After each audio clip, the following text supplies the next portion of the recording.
Kasus COVID-19 masih meningkat tajam dalam beberapa hari terakhir di Indonesia.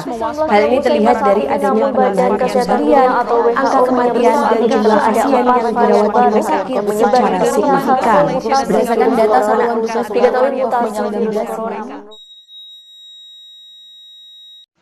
Hi everyone, my name is Ratih Pradhipta K H, usually called Ratih. I am from the 11th grade of MIPA 3, absent number 34. On this occasion today, I participate in the class meeting and English speech activities about back to school activity. 11-year-old Elma is back at school after months of learning from home. But Elma is one of the luckier ones.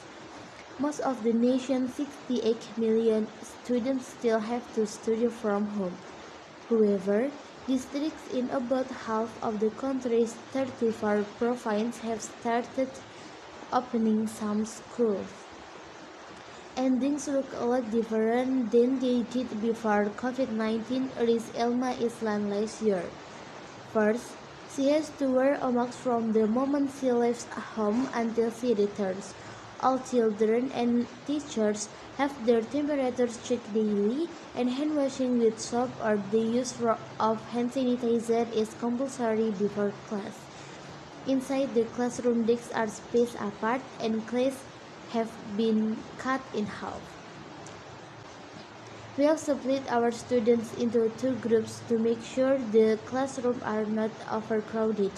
So, the children come to school 3 days a week and focus on key subjects, says Principal Hajah Nurul Huda. Huda says the hardest part is keeping physical distancing, especially outside the classroom. It's been difficult for students learning from home, so when they come back to school, they are so excited to see their friends and sometimes they forget to stay apart. So the school staff need to be on their toes and monitor the children, she says. Before reopening, the school worked closely with the district education office to make sure they complete with the health protocol checklist. Ahmad Dewanto Hadi heads the district education and culture department in East Lombok and oversees around 1,000 elementary and junior high schools. He said it is vital all schools strictly adhere to their health protocol, otherwise they might have to close. We work closely with the health department, so if a teacher or students ever test positive for COVID-19, we will immediately close the school for 14 days. They evaluate, says Hadi. The situation is ever-changing, so we must continually evaluate our program and identify areas that we need to improve on, he adds. Keeping track. UNICEF has supported the government's efforts to keep children learning during the pandemic, including providing modules and learning material as well as training for parents and teachers on distance learning and psychosocial support for children. Now, UNICEF is also working with the Ministry of Education and Culture to make sure schools are ready to reopen when the time comes. We are using UNICEF Rapid Pro, a mobile tool which collects real-time data via online communication channels.